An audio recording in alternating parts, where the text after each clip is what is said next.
Good morning, Braves. This is the Manalapan High School Bravecast, your weekly news program showcasing everything Manalapan High School. And now, here are your news anchors. Good morning, Manalapan High School. Today is Friday, April 10th. I'm Brandon Schwinger. And I'm Emily Cook. Welcome back to the Bravecast. We'd like to start this broadcast by announcing that our Bravecast team is nominated in the 2026 Mascot Media Broadcast Awards. Voting closes today, so go vote for our school. We would also like to take this opportunity to highlight senior Julia Murray, who sent a very nice email to Mr. Hanlon and thanked him for an amazing battle of the classes. What a great act of kindness, Julia. Thank you for helping to build our school's culture of respect. Another student that we would like to highlight is a senior, Leo Sirkin. Leo recently competed in the 2026 New Jersey Golden Gloves, one of the state's top amateur boxing tournaments, and won with a score of 4-1. What an amazing accomplishment, Leo. Braves, the senior prom will be on Friday, May 29th at the Grand Marquis in Old Bridge. Prom bids will be on sale through Tuesday, April 28th. Once you've purchased your bid, you must hand in your receipt and required paperwork. And now, Braves, please stand for the Pledge of Allegiance led by two girls lacrosse captains.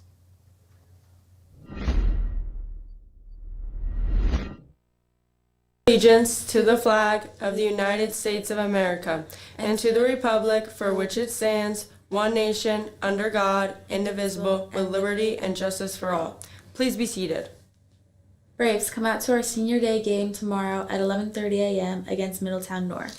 The game is on Field J at the Rec Center. And now, to Andy Smith with the weekly Cultural Respect segment. Braves, today concludes National Assistant Principals Week. In honor of this special week, I will be going around and interviewing students and staff about the amazing assistant principals here at Manalapan. If you were to give the assistant principals a message for National Assistant Principals Week, what would it be? Thank you for all your hard work and all you do for us. Mr. Brasati, thank you so much for everything. Thank you for all the conversations and all the life lessons. Thank you to all the assistant principals for being very easy to speak to and go to no matter what. Shout out Mr. Brasati. I appreciate everything he's done for the school. I want to shout out Ms. Venuto for always being a teacher that we can go to for anything we need, help, and for support. I want to shout out Mr. Hine for just being a great role model to the school and helping everyone out. Thank you for caring so much about us. Thank you for everything you do for the school. What inspired you to become an assistant principal? You know, it's not something that I actually got in education thinking about. I got into public education because I feel very strongly about what this institution does. For me, public education gave me everything I have in life. I was the first person to go to college in my family, and I wanted to be part of that for other people. So here I am. Going into education, you just want to positively impact the youth and the next generation. So, go from being a teacher, you're able to impact 150 students a year. Then I was an athletic director. You get, about a third of the population as an assistant principal. You get to hopefully impact a little bit more than that. So just about being as positive an influence as possible on as many students as possible. To our assistant principals, thank you for your leadership, support, and all of your work behind the scenes. Happy National Assistant Principals Week. This has been Andy Smith. Now back to you guys in the studio.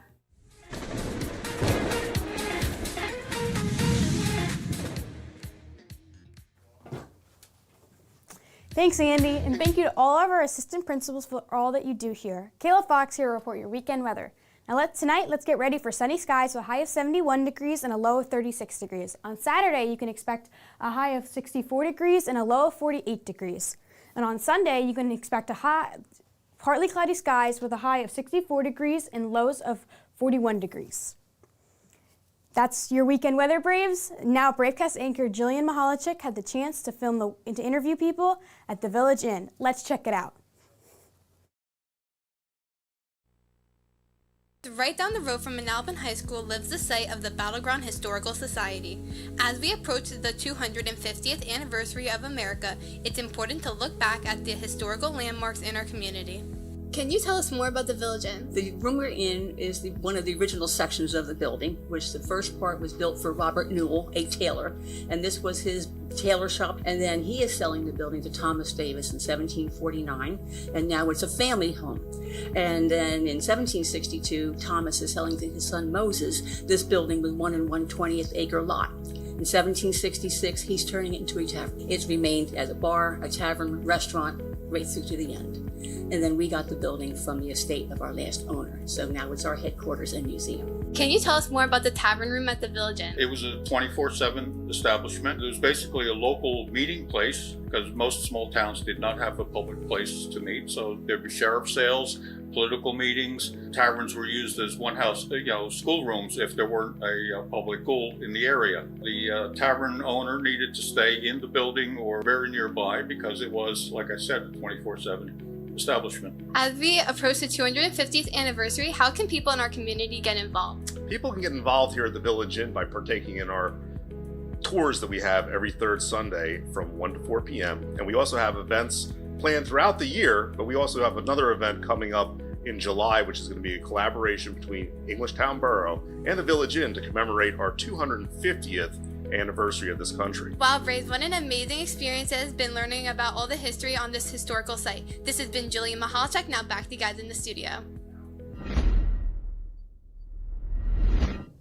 Thanks, Joe. What an amazing experience visiting the Village Inn. Absolutely, Thomas. Braves, Manalapan High School takes a lot of pride in shaping our futures. On Wednesday, April 15th, our school would be administering the Anonymous Student Survey.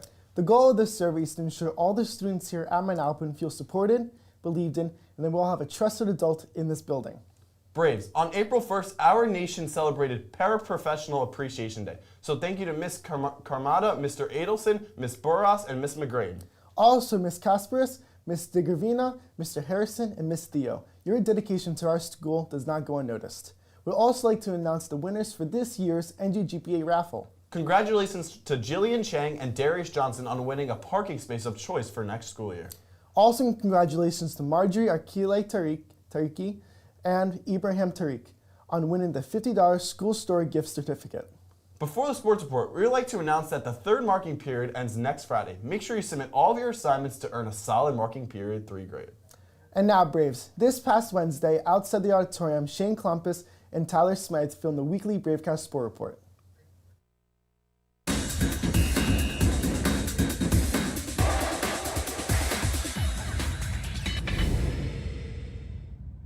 Shane Klopp joined by Tyler Smythe here outside the auditorium, and this is your Manalapan Sport Report. Tyler, before we get into the sports, Bravecast has been nominated for multiple awards by Mascot Media, and today is the last day to be able to go cast your vote, so please make sure you're going to Mascot Media's website and voting for Bravecast. And now, Tyler, let's get into the sports. Absolutely. We're going to start with baseball, who had a phenomenal spring break down in Florida. They started out by beating John Carroll 8-1. Noah Feldman went 6 innings, only giving up 3 hits on 86 pitches. But when you look at the box score, they scored 8 runs on only 6 hits. But they had 7 walks, so that's just great plate disciplines by them. And then they had a dominating 14-3 win over Edgewood. Peter Rispoli went 5 innings, giving up only 3 hits, so that's a great pitching performance there. But now, Shane, we don't usually mention losses, but they lost to CBA 6-5, who's considered to be one of the best teams in the shore this year, so it's great to see that they can battle. Absolutely, Tyler. And speaking of other teams that can battle, we're going to start with the boys lacrosse team, as they picked up the win 15-1 over Lacey. Nick Fisher led the team with 5 goals, and Connor Dole had 12 saves. With those 12 saves by Connor Dole, he has now surpassed the 600 career save mark, so congratulations to him. Absolutely, Tyler. Now make our way to the girls' teams. They picked up 4 wins, and Ariel Stein, throughout those 4 games, had a total of 26 goals, and Madison Alcantara had a total of 12 goals. Absolutely. That's a 2-headed monster you do not want to deal with when they're on point, and they showed that right there. And another little thing, Ariel Stein picked up her 200th career goal, and Jordan Horowitz picked up her 200th career save. So, Shane, a lot of amazing things by these Manalapan teams, and now back to you guys in the studio. Hey Braves, welcome back to the Manalapan Minute. I'm Eric Jakorski, and today I am joined by 2 members of the Cancer Awareness Club, Gabrielle and John. Welcome to the show, you guys. We're excited to be here. Very nice. So could you tell us, what exactly is the Cancer Awareness Club all about? The Cancer Awareness Club is about hosting fundraisers, raising money and awareness for different types of cancer. We also honor those who we have lost and support those who are currently fighting the disease. We meet regularly to plan events, track our progress, and bring in new ideas for members who are passionate about it. That's very nice. Now, could you walk us through some of the fundraisers you guys have so far done throughout this year? We started the year with the Nothing Bunk Cakes fundraiser, raising $500 for KeySum, which supports children whose parents have cancer. Then we held a candy fundraiser, which raised $500 for the Caitlin Morales Foundation, which helps fund research and support families. After that, we did our Valentine's Day Grams, which raised $500 for the American Lung Association. And most recently, our Yoga Solace fundraiser helped raise $600 for the Live Like a Unicorn Foundation, which supports children with cancer and their families. That's very incredible and very noble of you guys. So what impact does this make for you guys? Honestly, it's actually really rewarding, and we're not just raising money, we're spreading awareness and supporting the families affected by cancer. seeing the goals come true, it makes us feel amazing. That's very, very humble of you guys. And why should students consider joining this club? It's a great way to give back, get involved, and meet people who are also passionate about making a difference. We also help bring the community together, and it's been an amazing experience seeing the impact we can make. That's very nice. And thank you guys so much for joining us for another amazing live interview. Thanks for having us. Of course. Well, that's all for today, Braves. Today's a knee day, so make the most of it. Have an awesome weekend, Braves, and we will see you next week on your Manalapan Bravecast.